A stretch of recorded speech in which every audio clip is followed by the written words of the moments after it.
Lake Placid, New York, home of the 1932 and 1980 Olympic Games. High atop the very famous Mount Van Hoevenberg. Hi, everybody. I'm Nick Viessmann alongside Bree Schaff. Glad to have you here for this one, the four-man bobsled.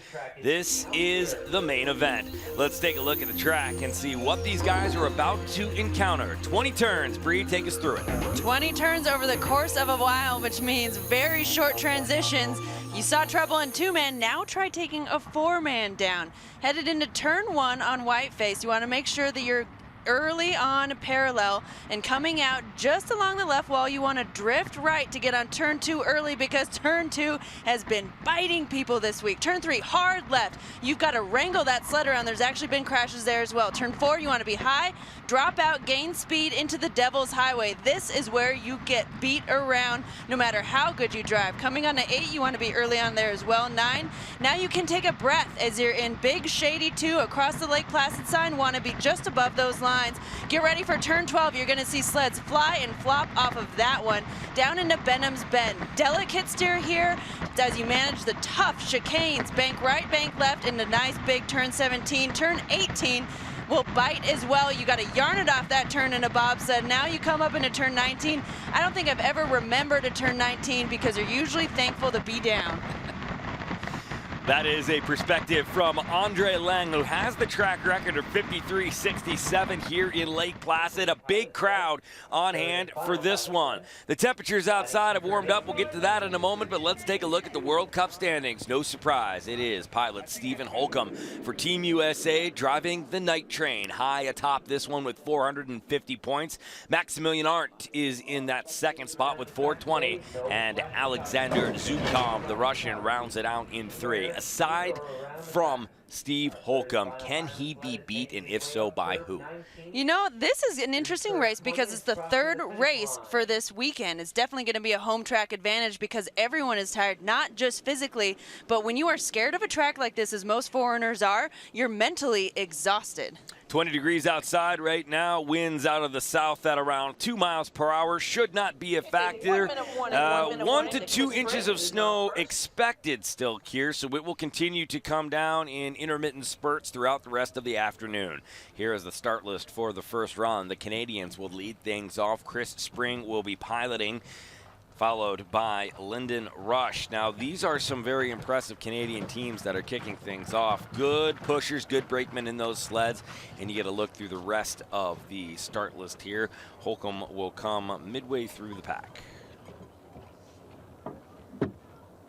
Now, on a day like today when it's snowing, usually that start list is very important, but Lake Placid is, in fact, covered all the way down. The only way you're going to get snow on the track is if it's really windy, blowing that snowdrift in.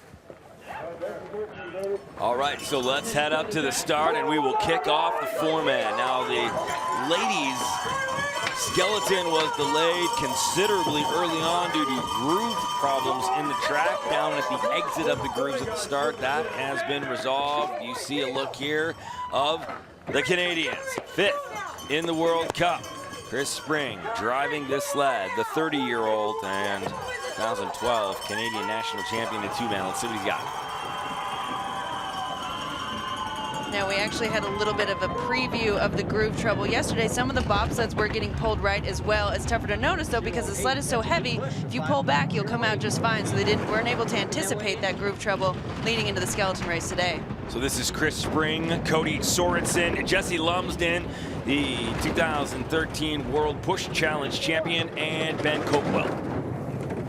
Now, notice if you've been watching two-man, the difference as the sled tries to navigate those tight transitions. In some spots, it almost feels like the nose is on one turn while the back of the sled is still on another. High on the end of 12, you're going to see that a lot. I've said this over and over again. If you cannot catch the pressure in the beginning and get early height, it's tough to get that sled down. You lose all feel.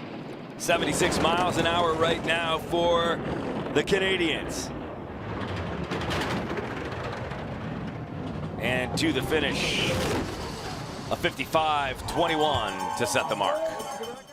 Track record at 53.67. You're always looking to that pace to see what the race is going to be like, what the ice conditions are like. I didn't even hit it. I didn't hear an up call. I didn't hear a call. Sorry, boys. I think they were saying, what here, watch guy 2. They all get in well. I think they said I didn't hit. Maybe there's something with their timing at the top. And if they didn't, in fact, they're going to know they have a little bit more time to gain and push faster on the second heat. I heard you, Ben. Yeah.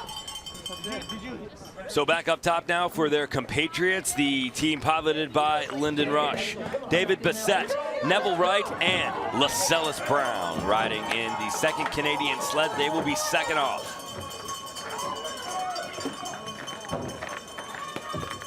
You'll notice that all brakemen wear gloves. It's not just to keep warm, it's also for grip on the sled. Lyndon, 33 years old, was in the two-man competition with Lascelles Brown.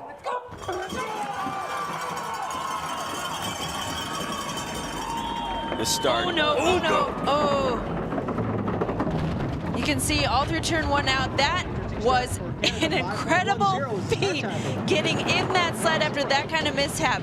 And I'll tell you, when you have this much adrenaline going, you would think any other time when someone is laying across the front of a sled, they're not going to make it in, but you find a way in bobsled. I believe that was David Bassett who didn't get in the sled there in that second position. Ooh. Behind Lyndon Rush, coming in high there. Coming hard off of turn 9 into shady. Now he can relax a little bit more as long as he has height in 12.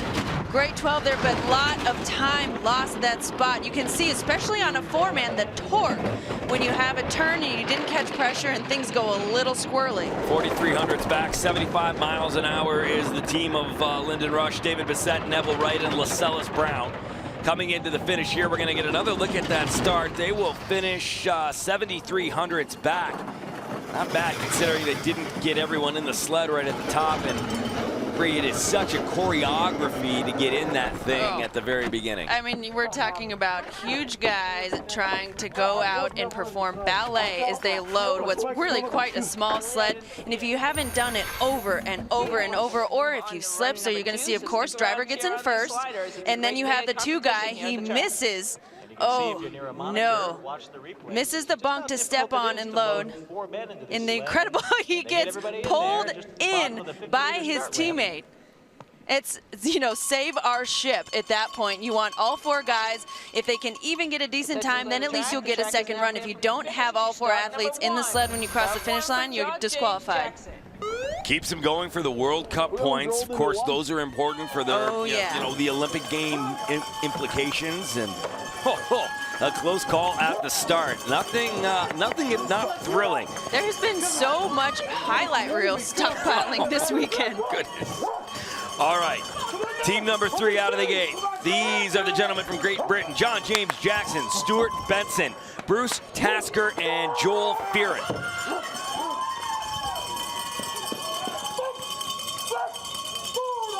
As we talked about, this is a really tough track. This team crashed in practice as well. I mean, we may be saying that about quite a few teams. They head into this race not terribly confidence building, but you know that that happens in Placid, and it's just a job hazard. These guys' start time of 5:06. Incredible start for that team. Jackson had a lot of success last year in the 4-man. Had a little struggle finding it this year after coming back from an ankle surgery relatively late. Achilles surgery in July. Nice and early, not too bad on a turn 12. That's where you're going to see a lot of torque in a sled that long. 36 years old is John James Jackson, a Royal Marine Commando. Good speed right now, 76 miles an hour. Even with the time right now, trying to overtake the Canadians. Spring, Sorensen, Lumsden, and Copeland will finish in second. So Jackson, Benson, Tasker, and Fearon move into that second spot for Great Britain. You know, you always kind of reflect on your last trip in training to then go for a race day, and his last trip was a crash, and so that is a fantastic finish. I mean, he's looking for a little more than just getting down, and so to be right in the mix there is great for John Jackson, especially coming off of that surgery. You'll notice that sled, it's a tough take on in turn 17. You'll see the sleds kind of wipe on there. Really hard to get a smooth entry in that turn. Notice what the nose does on each sled as they enter there, and you can kind of guess what happened prior. All right, the next two sleds, the Russian sleds, should give us a pretty good idea as to where we are and the speeds and time that we're going to be looking at. This is Alexander Kazhanov's team. He'll be piloting Alexei Negridelo, Dmitry Trunikov, and Alexei Pushkarev. This is when I'm so glad that I'm not you. Pronouncing Russian last names great. Poor cow is saying, I would have definitely said that. Different, no clue what's right. Look at that precision load. This is a team, you can see the experience and the history in Russian bobsled. Every single elbow came into that sled at the same time. These guys had the bronze medal last week in Park City. Good times for them. They're already 300s ahead, now 1400s ahead. What's great about four-man is the sled is significantly heavier. If you ask any male pilot, if they take a light female brakeman down, it's a lot harder to control the sled. So then when you get four guys in there, much heavier sled, you're gonna have more control, but when you get in trouble, there's no saving it. Lacing the chicane, that was great. A little bit of a back end skid going into turn 17. You want early height to yarn it off of 18 there. 76 miles an hour, not as great a speed as we saw from the British, 600s ahead. Whoa! And now they will tie for first. 55-1. There are three sleds within 100 of each other, and that is just how tight this is going to be today in Lake Placid. That's bobsled racing, and it's so incredible to think about when you have four different athletes, a different style driver, completely different sled and runners, and have it come down and be a tie to the 100. So very close at the end. Alexander Kazhanov, a four-man specialist, and showing why here. Let's take another look at the run. Okay, watch these brakemen. This is a well-practiced load. Boom. Synchronized swimming is what it comes to mind. That's really incredible. Well, Kazhanov will be looking to actually improve on that. Let's see what he does in his next one, but right now the compatriots are up top. This is the Russian team piloted by Alexander Zubkov, Philippe Bigorov, Maxim Belugin, and Maxim Makrusov. Philip is a longtime brakeman of Zubkov, and he's definitely an American favorite. He's one of the few very fluent English speakers on the Russian team. So anytime you have a story or something you want to tell another Russian, you always go to Philip. He's got a great sense of humor as well. Here's a guy that is a little bit of struggle with the elbows. Favored to do very well at the games over in Sochi. If he comes away with a gold medal, Bree, he's a hero. Comes away with a silver, the first loser, Siberia, exile. Right. And not a game you want to play in Russia. So watch the profile of the driver. I've talked about before, it's important to sit low as a driver, but look at the two-man right behind him. His head is almost the same height. Very important for aerodynamics. You'd be surprised how much time you can lose if you're not aerodynamic over the course of 1 mile. That brakeman too, chances are he's super tall and has a hard time getting down. Speed isn't great, 76 miles an hour, 16, now 1900s back right now. Into the finish and into 4th place at the moment. So he will absolutely want to improve on that in run number 2. Pretty significant gap there, especially for Zubkov. He's 1700s off the pace. Does not sound like a lot of time, but in bobsled, that can be a lifetime if you've got 10 sleds all packed within 100. This being an Olympic year, is he taking it easy right now? Is he maybe not giving it everything? He knows he's going. Is this just going through the motions? You know, some have kind of postulated that. You wonder about that for the Germans as well, because it seems like some people are not doing as well as you would expect. But who knows? Maybe there's guys that he's saving that are in the incubator coming out of the genetic pool for replacement brakemen. I don't know. Spring, Kazhanov, and Jackson are your 1, 2, and 3 right now. That is Canada, Russia, Great Britain. Back at the top right now, and these are the Dutch, Edwin van Kalker, Joran Piek, Sibren Jansma, and Arno Clausen.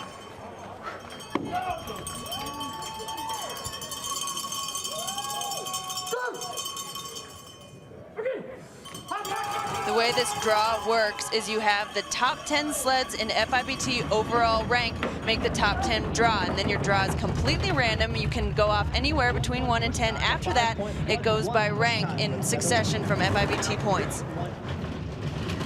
Going in late into 3, a lot harder. It looked fine. The result was not too bad, but if you go into that turn so late, you have to steer significantly harder to bring the sled around, and that's going to scrub a bit of time. Anytime you're steering more than you have to, you're losing time down the track.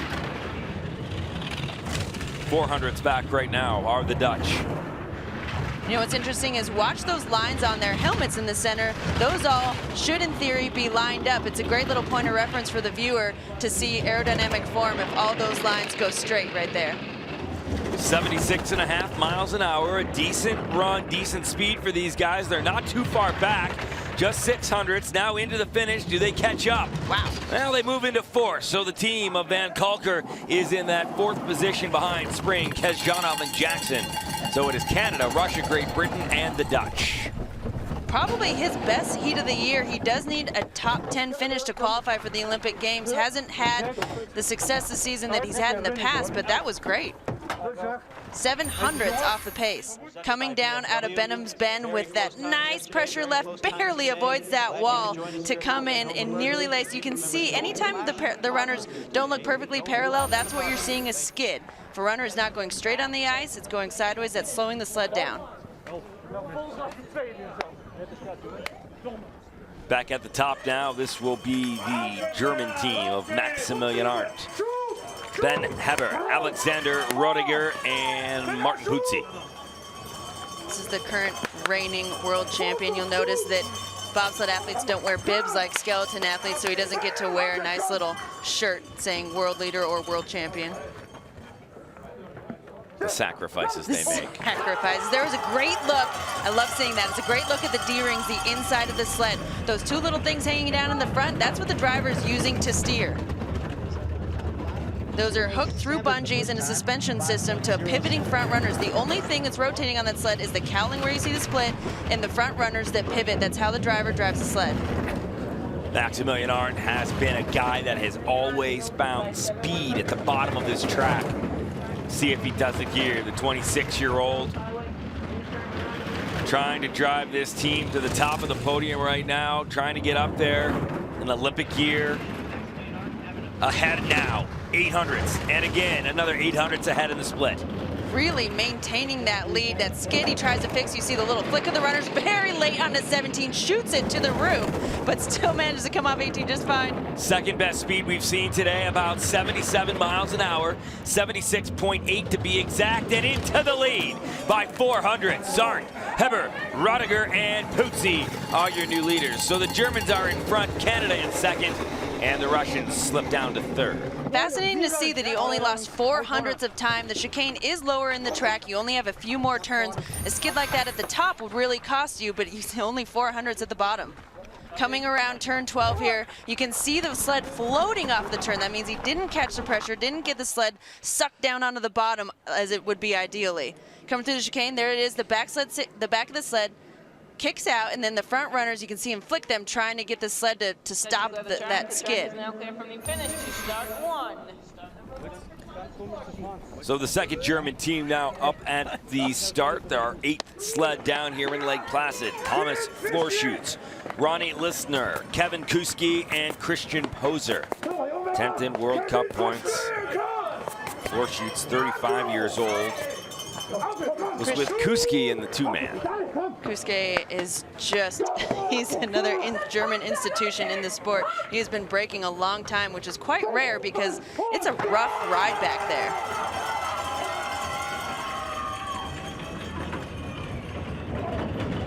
I'm constantly amazed at the size of these guys. Right, and the German precision load. That if you could see a 4-man sled and then look to these guys, you would be scratching your head wondering how on earth do they get in there, let alone running at full speed. A bunch of linebackers jumping in a bathtub. Absolutely. Actually, the Swiss team did a photo shoot one time in a bathtub, and that was in Horseshoe in St. Moritz, and it looked really awkward. 7/10 back right now, the Germans here. trying to chase down their compatriots. 700s, excuse me, now 800s back. 76.5 miles an hour. Climbing onto turn 17, coming around. You want to stay high and as long on 17 as possible in order to get a natural cross and natural early height on 18. The more you have to force in a bobsled, the more time you're going to lose. Tied for first. That's the second time we've seen a tie at the finish line now. We'll probably see it a few more times. So currently first with the other German team piloted by Arndt. They are 1-1 right now, and then it is Springs, Sorensen, Lumsden, and Coquel from Canada sitting down in that third position. And this is the hit. Watch the timing. Every guy needs to hit at the same time. Ideally, everyone's steps are in sync. Doesn't always work because someone's stride might be a little bit longer, but there is so much technique involved in accelerating a sled over ice. You can see late drop off of turn 8. Super tricky there in a 4-man. Number 1 for Justin Cripps. Can stare at his driver and give him the wink. Up at the top, the Canadian team of Justin Cripps. He'll be piloting or driving the sled. James McNaughton, Timothy Randall, and Brian Barnett. Hashtag beards. That's right, I forgot your love for Canadian facial hair. These guys have been hysterical. I trained in Canada at their ice house. Of course, it's the only ice push facility in North America, and they cultivated those beards so tender and lovingly all summer long. You see them, you'll catch them combing it in there between reps, squatting. They love those beards. Oh my goodness! If I had facial hair, you would be more akin to me. That is here petting it. That is the fastest start we've seen so far. 5:02 for them, and now they're ahead of the count. So the Canadians bringing it here in Placid. That is a fantastic start. Of course, Cripps is a great brakeman turn driver. He's going to have a great start, but now in 4-man, this is usually a trickier sport for a new driver, but you can see his start is really going to help high on the end of 12. Comes out just fine, doesn't even hit. Loses a little bit of time, 1800s, worst speed we've seen so far though, 75.9. So slowing down a little bit here after that great start. That's something we've also seen a little bit. Good starts don't always equate to fast speeds at the bottom, and that is the case here. They will come across in 8th. So nothing changes up at the top. Rush and Cripps exchange positions down below, but they will be back behind in this one. Currently sitting in 8th. Anytime you see a start like that as a veteran pilot, this guy's trying to get the sled, pulled the brakes a little bit early. Now we've got to get it up to the finish dock. Okay, watch this transition here. That means he got into turn 8 very late. Runners drop separately and skidding into 9. That is a really bad transition if you don't do it correctly. Heads are all slamming on the side of the sled right there. But I can tell you, this kid, he's not a kid. He's an adult pilot, and he's coming up, and he's going to be great. Said you clear the track. The track is now clear for I just made myself old. That was not offensive to him, but to me. All right, so you'll look at the Canadians here as they come inside the weigh room. Now all the sleds will go in there and be weighed afterwards. And now it's time for the night train, the Americans. Steve Holcomb, Kurt Tomasevich, Steve Langton, and Chris Folk. These guys have been on fire all year. This crowd, big cheer for them, and they are in. Holcomb piloting. They had success in the 2-man. It was Holcomb winning both of those, and they are off. And look at that start time of 4:96. Absolutely incredible. They just crushed the field in the start. It certainly helps to be on your home track and know exactly where you need to load. Holcomb ahead, 1700s now. Now this is actually a new night train, a clone, an improvement on the other night train that was dominating already. This is night train 2. Lighter weight than night train 1, faster, and there's a little bit of extra specialness in there somewhere. Oh, that was a beautiful 11-12. Holcomb 1400ths ahead. Not the best speed right now, 76.6. He had a little bit of trouble at the top, and that hurt him. 1500ths ahead right now, into the finish and into Solid. the lead. So Steve Holcomb drives the night train into first place for the moment, and Lots of cheering from the home crowd here as the boys come to a stop at the finish. A nice run here for the U.S. as they move themselves into first. Only skill like Holcomb has can find time when you don't have that speed. You always look at the speed to see how a sled's pace is going to go. And if you have great speed, there's more room to make mistakes. But this start of 496 just making the rest of the field look a little bit silly. Okay, check out these guys. You can see how difficult it is to load. It is all about timing. You have to load 2 guy, 3 guy, 4 guy, almost in together, and then call it. Everyone sit down at the same time. Someone sits down too soon, the rest of the guys can't get in. Some speed comparison there in the labyrinth. That John speed Jackson trap. up there with speed, Oh, yeah. 123.3. Oh, yeah. So the boys of the United States to the second team of the U.S. This will be Nick Cunningham, Justin Olson, Abraham Morlow, and Dallas Robinson. The U.S. is lucky in that we have so many talented athletes. You're going to see a great push out of every U.S. team. Now, this actually happens to be the Night Train 1. Nick switched into the original Night Train this week, has had 1 run in it prior to this race.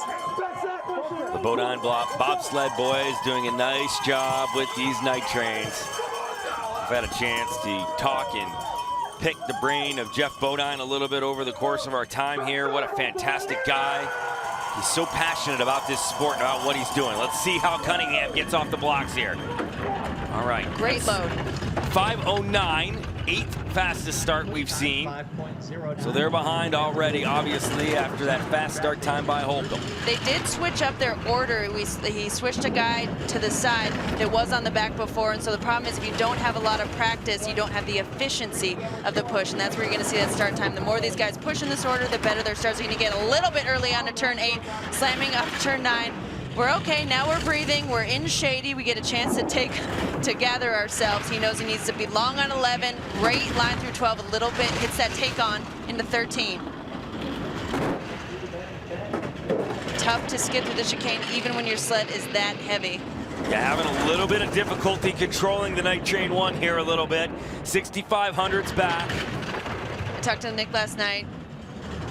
8,100's behind. He was a bit nervous going into the day today since he has only had 1 run in this sled. It's going to take a bit of getting used to. This is a sled with a lot of pressure around it. There's such a deep, rich history here. This is a gold medal, just history-making sled that Holcomb's team won in Vancouver. Let me ask you the difference when you get behind the wheel of a new sled. So let's compare his driving, not necessarily in the sled, compared to what he did in this to his old sled. How's his driving compare? It's tough to find a feel because every sled, even if you set them up the exact same, they all have a different personality and different tendencies. And that one is obviously catered to Steve Holcomb, so it's just going to take a little bit longer for Nick to get used to. Back at the top, the third American team, Corey Butner, Adam Clark, Andreas Dervel, and Chris Langton. Good.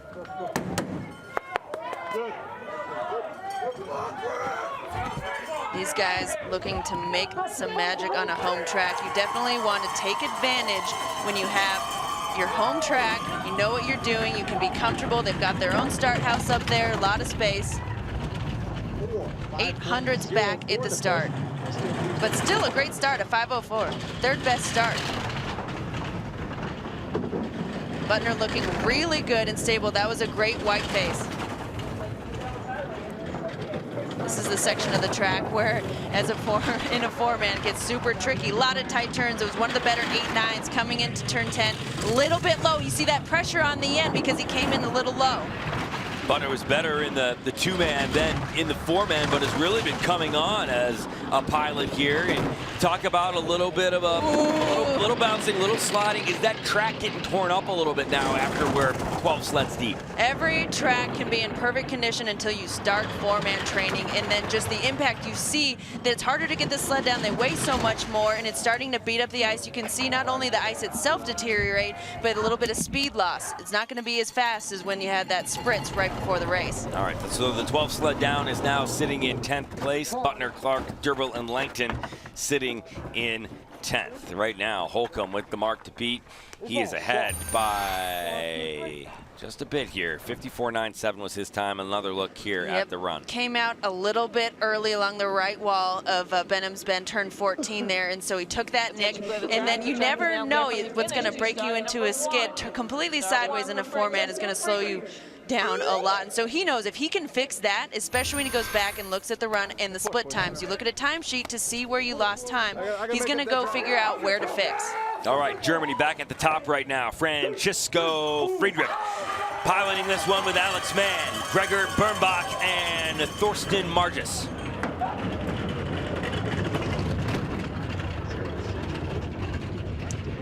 Here's another team that actually crashed in practice. Makes it tough to go into a race day when, you know, you want to be going into a race thinking, I'm going to win this, not I'm going to get down. Winning versus survival. Yes. 5:06 start time here for the Germans. Really beautiful transition from 8 to 9, but came a little bit too round of a 9, came off early, and then tapped going into Shady that put him late. And hanging off the end of 12. Watch the cowling there. That's the split that allows the sled to steer easier on a turn, and you can see it maxing out on the exit of 12, up to the roof on 17, but still nice and early on 18. Body position so important. The number 2 guy's head. We saw it a little out of position there in Shady. We're going to get another look at that. They do lose some time.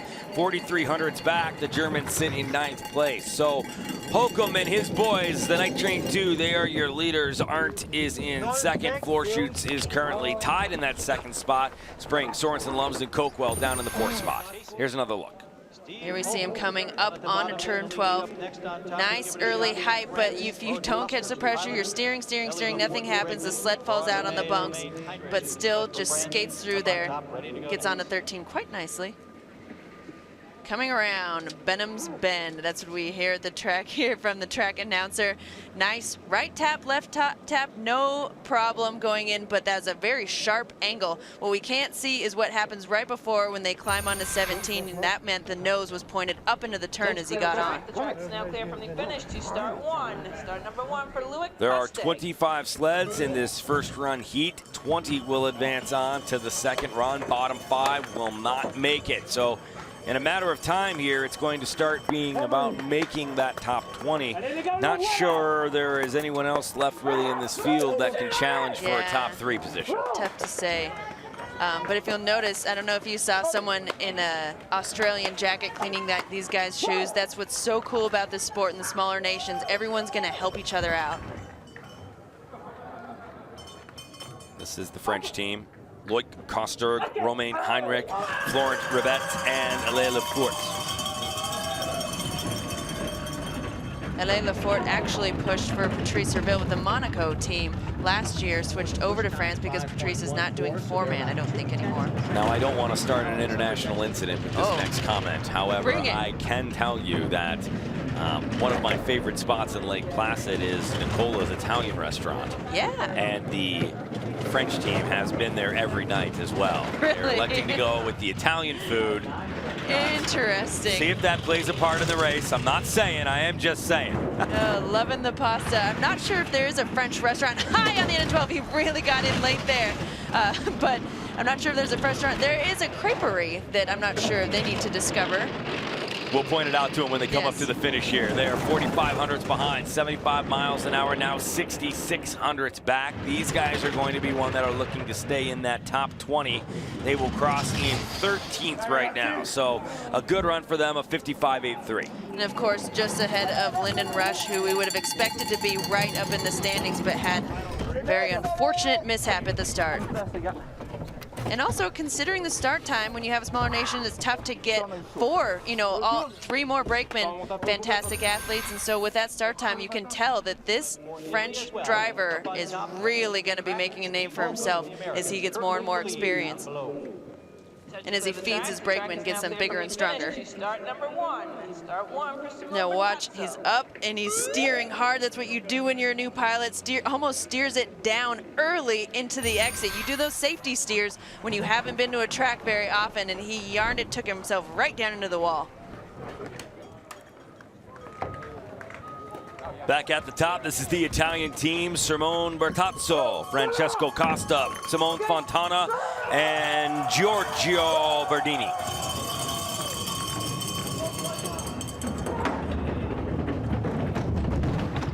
.519 start. This is another driver that's always dealt with slower starts from being, of course, a smaller nation, trying to find the quality athletes, but he's so experienced. He's found those moments of brilliance where he's been able to drive himself out of that hole. Already 4,800s back as he makes his way through the Devil's Highway. All these tricky, tight turns where you're working, coming around Shady 2, really nice. Bertazzo, 31 years old. Those helmets in the back looking a little high. Wow, yeah, you normally can't see anyone's other than the pilots, but ideally coming out a little bit here in this one. They are back by 6,300s, traveling at about 76 miles an hour into the finish. You see that snow blowing a little bit here, and they will finish in that 12th spot. That's not what you want to see if you are the Latvian team of Melbardis. He's, of course, a little bit farther down. I believe there was maybe a DQ or something that happened earlier on in the season. He's the only team and athlete that has a chance to pop up into the mix. Very talented Latvian brakeman turned driver. Here we see coming around Benham's Bend through the chicane. Lovely.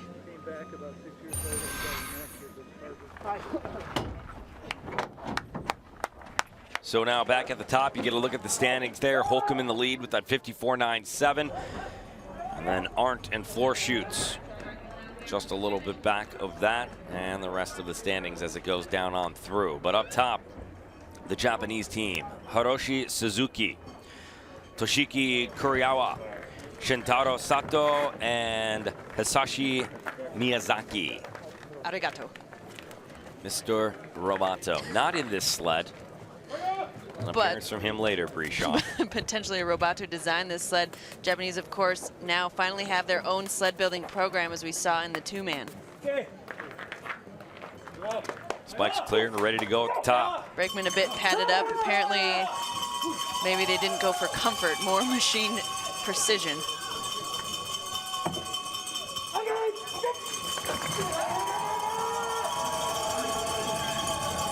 Hiroshi Suzuki is a 4-time Winter Olympian. These guys are all in new sleds built by a tech company in Japan.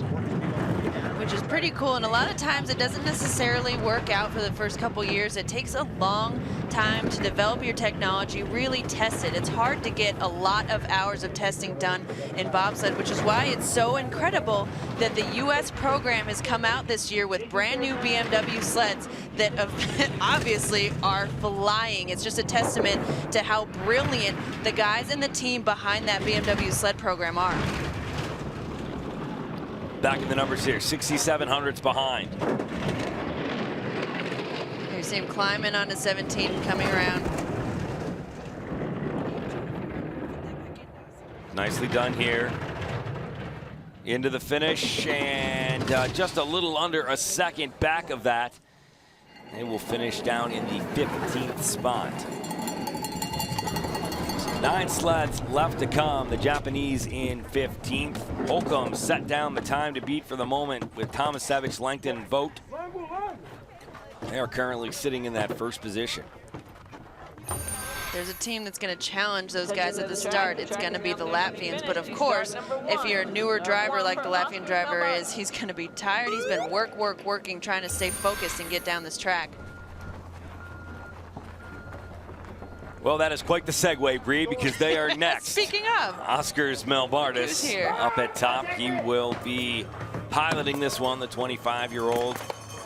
The Monstryskins, Arvis Velskade, and Janis Strenga. These guys average about 230 pounds. Superior athleticism. They are contenders. 2 of these guys were on the team of Janis Minins, a really successful Latvian driver.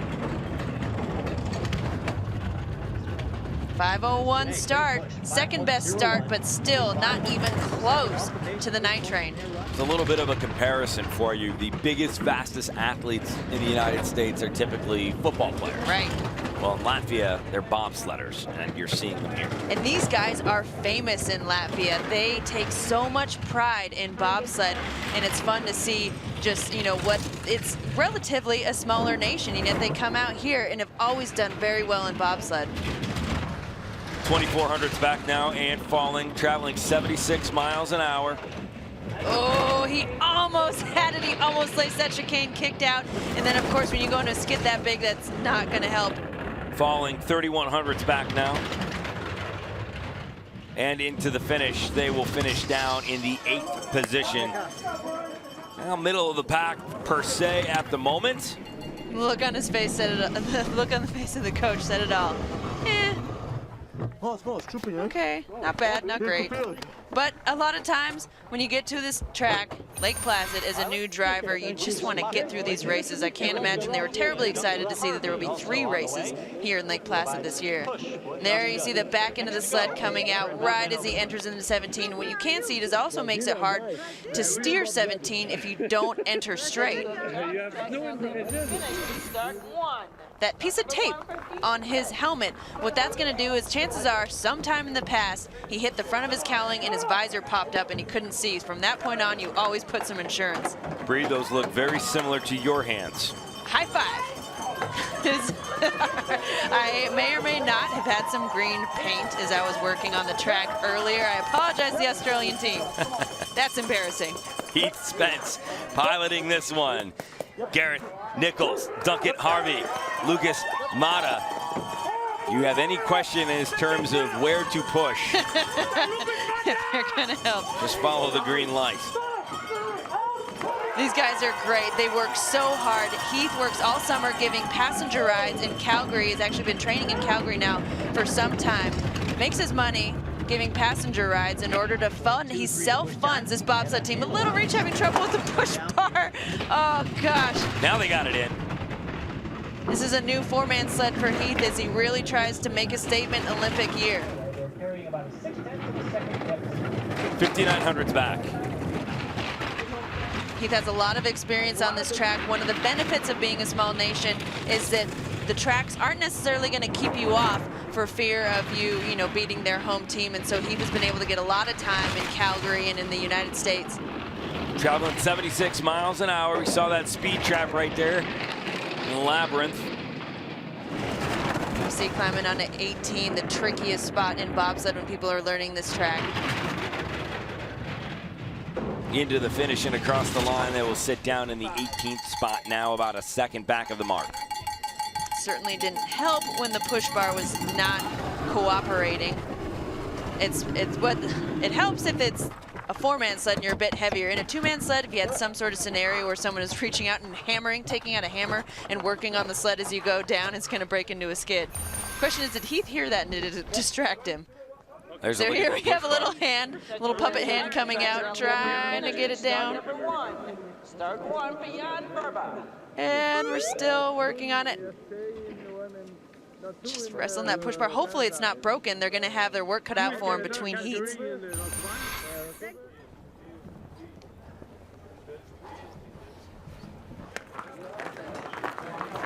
Back up at the top now for the Czechs. Jan Verba, Dominik Dvorak, Dominik Suchi, and Michael Bosch.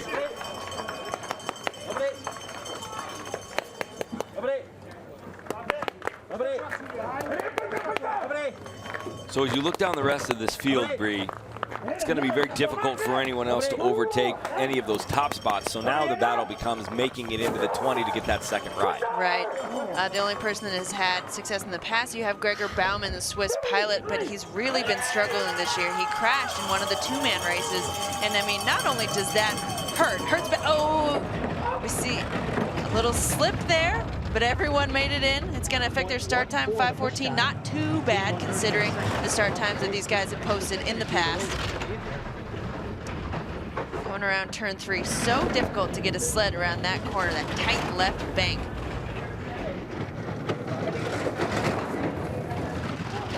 Turn 7 can be tricky as well. If you don't get on nice and early, you'll drop out too soon and then miss turn 8. So chances are the times that we've been seeing sleds fly off the end of turn 8 and slap their runners down is because they missed it from their exit of turn 7. You always have to diagnose backwards on the track.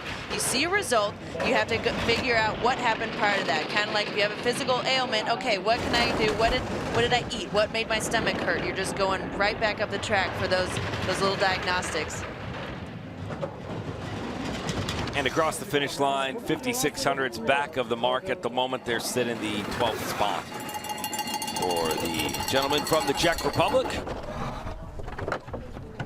5 sleds left to go in this one. We'll see the Koreans, the Russians, another Korean sled, and then the Swiss. Gregor Baumann, who had a mishap in the 2-man event, a pretty gnarly crash. He'll be giving it another go in the 4-man. Here's that slip at the beginning. So you need, those bunks are there to help the brakeman load his foot. He had tried to put his foot kind of finding traction on the sled. It slipped off, didn't quite get the bunk. And then, but there they are, sitting down just fine. Nothing happened. What? Nothing happened. That's what I've told many coaches before. Fine. Like, I've had the secret crash where you go over in a turn, the sled comes right back, and everyone says, "Are you okay? What are you talking about?" That never happened. Deny, deny, deny. Unless the cameras are there and the world just announced. Unless there's someone like you talking about the mistake that was made in the booth. I am the ultimate tattletale. Go analyzing it. That's my job here, professional tattletale. Turncoat. The Koreans, Wang Yoongjung, Suk Younglin, Jun Younglin, and Xiao Yongwao. Went out a little early in turn 1. You can see the sled give it a little wiggle, get it right back under you. Korean program we've been talking about a lot, of course, is they have landed the next Olympics. These guys have had some good success in 2-man, especially on the North American Cup. So much fun to see them winning races, and of course, they've got their brand new push track, super high tech, helping their team get competitive push times. Great sled behind here, 5,900s, now 6,800s back. Little bump off the wall there, that's pretty standard in that area. Shooting up into turn 17. That's a product of the entry there, and you never know. When you see the sled take that second hit in the chicane, that can send the sled all different directions pointing into that turn. Over a second behind, they will finish down in the 20th spot right now with a few sleds left to go here in this one. The Koreans finish down in 20th, trying to hang on to that position. It'd be difficult for them to get a second run. We'll see how that time holds up.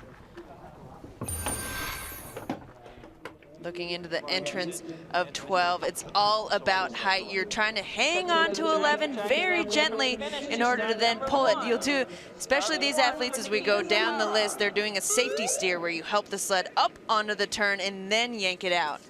You can see the push bar flapping around back there.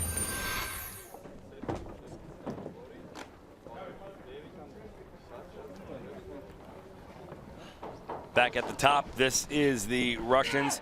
Nikita Zakharov. As you get a look at the standings there, Holcomb's still out in front. He'll stay there for the rest of this one. Art in that second spot, tied with Florschut, Spring, Sorensen, Lumsden, and Coquel. The Canadian team, piloted by Spring, just off the mark. All right, again, these are the Russians. Nikita Zakharov, Iber Husin, Peter Mozeev, and Nikolai Kuretkov. Now this is the 3rd Russian sled. Something that I have very, very close experience with is qualifying 3 sleds for the Olympic Games. It's a matter of points. You're only allowed, based on points by nation, you're only allowed a certain amount of sleds. Top sleds get 3 sleds in the games, but that 3rd sled, the top 3 countries get 3 sleds, but the 3rd sled still has to be above the next nation's 3rd sled.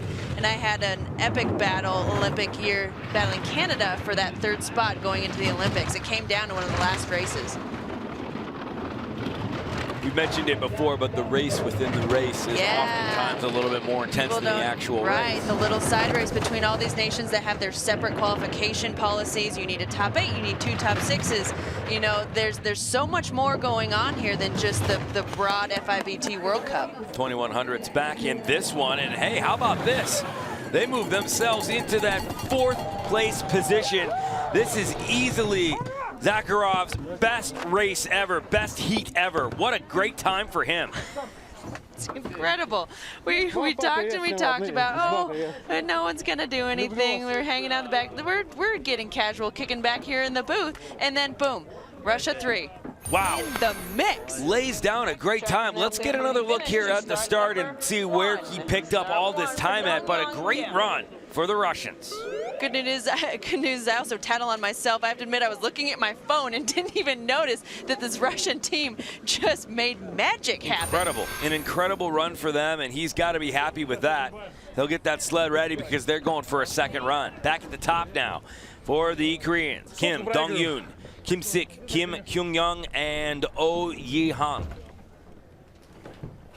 Trying to focus and be present, but I'm looking at this list and noticing that Russia 3 is leading the Russian contingent. You've got Zubkov down in 10th, and this guy just came from 21st to 4th, and you never know, maybe sometimes a team, in order to qualify that third sled, might give their best equipment or best brakeman to that pilot, or you know, to give them a better shot. Well, whatever happened right there, it is good for Zakharov as he is now in that 4th spot and getting himself another ride.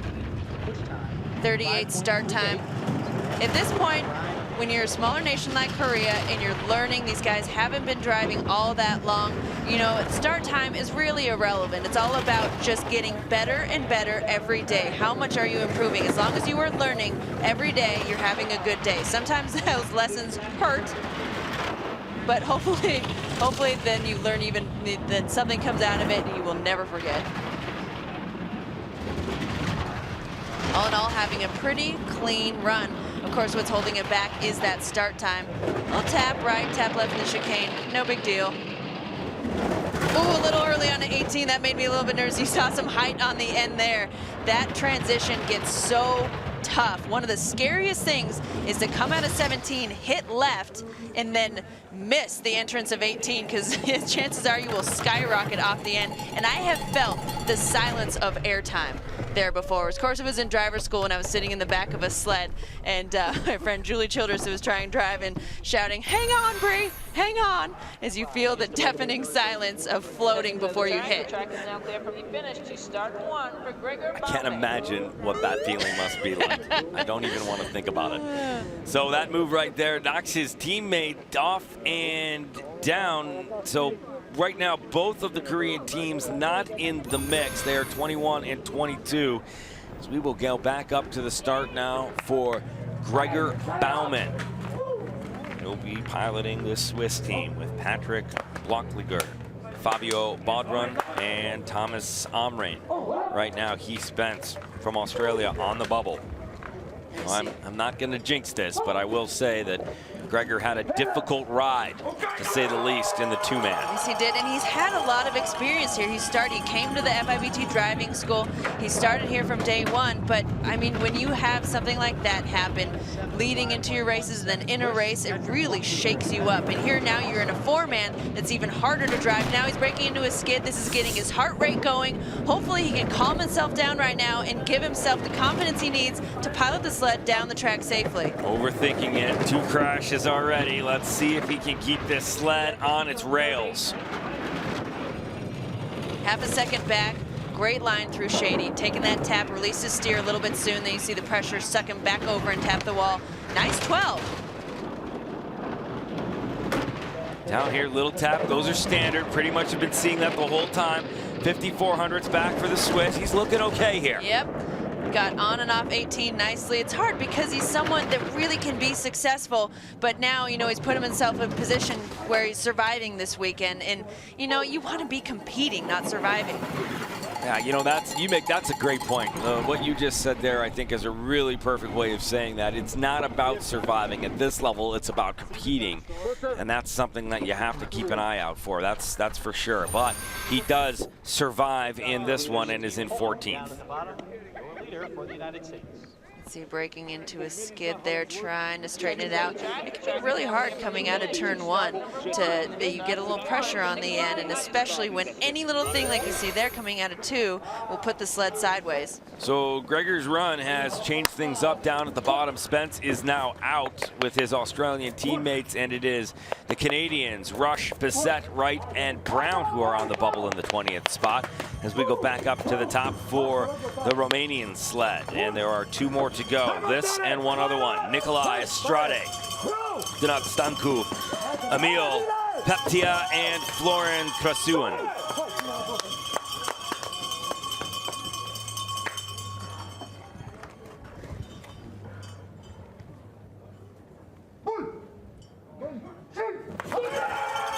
These guys, of course, have a rich history of bobsled. Nicolae has been driving a long time and really a talented pilot. A 5:22 start time. You know, you struggle with your start time, but he's had those moments of brilliance, and everyone is cheering for this guy. Taking that tap, little bit of a skid. You need the nose pointed early and up into turn 4. Height is essential in that turn. So much speed to be gained as you get ready going through Devil's Highway. Well, the last Romanian medal in a World Cup bobsled event in the 4-man was way back in 1969 on the old track here in Lake Placid. That track, I don't know if anyone has told you stories about that track. It was terrifying. You look at it and you're happy that it's an archaeological dig site now, because there was anywhere could bite you on that track. Well, this track getting a reputation of its own, a very difficult technical track. These guys do not crack the top 20. They finish in that 22nd spot with a 56.02. Just 800ths out of making the cut. You can see they're stopping just short. Now we got to help get the sled up. When you stop short of the finish dock, then you got to get the sled back up to the top. And of course, pushing a bobsled uphill is not fun. It's not ideal. Nope, comes out early out of Benham's Bend there, and so you see a skid very early on in the chicane, and that right there is what you can pin the lack of a second run on. I find myself doing the motions with the coaches, going, just imitating them right there. You know that feeling. That's so close. All right, back at the top. This is the final sled in heat number 1. This will be the gentleman from Poland, David Kupchak, Michael Kasperwick, Daniel Zawuski, and Patrick Pitskara.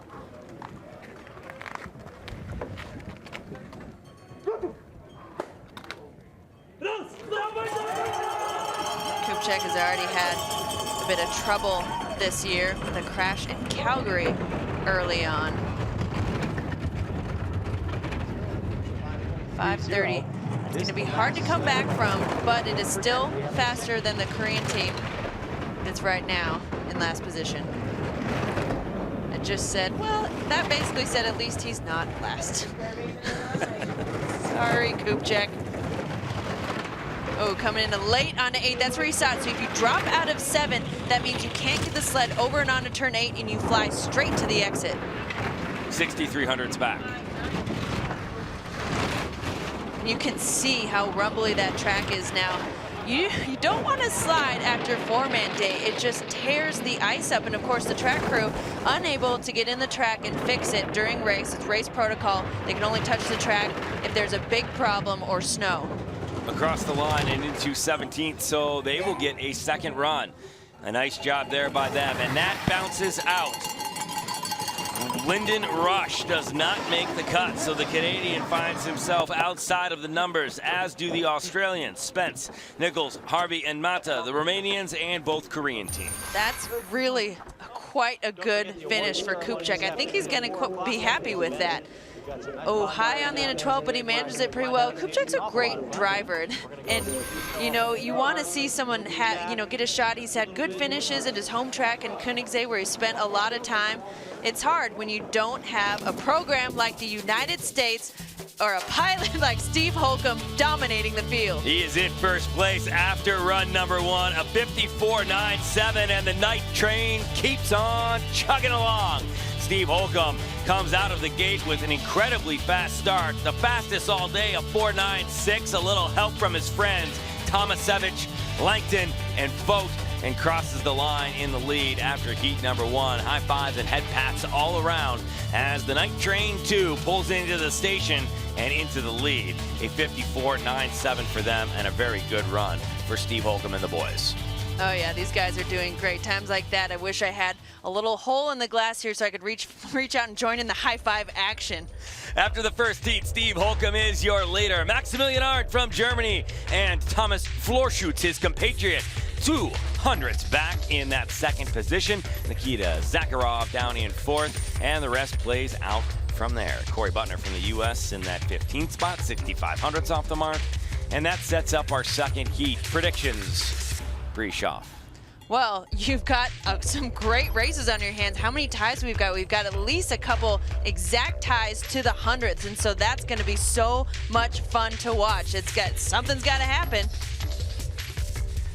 Well, the snow continuing to come down here in Lake Placid. They're expecting, well, a little bit more of it. 1 to 3 more inches before the day is done. But right now, the story is the main event, the 4-man bobsled. There's been some close calls out of the start and some high fives all around because the second heat is coming up in just a few moments. So get your spikes ready, clean them off, get ready to push, and be ready for heat number 2.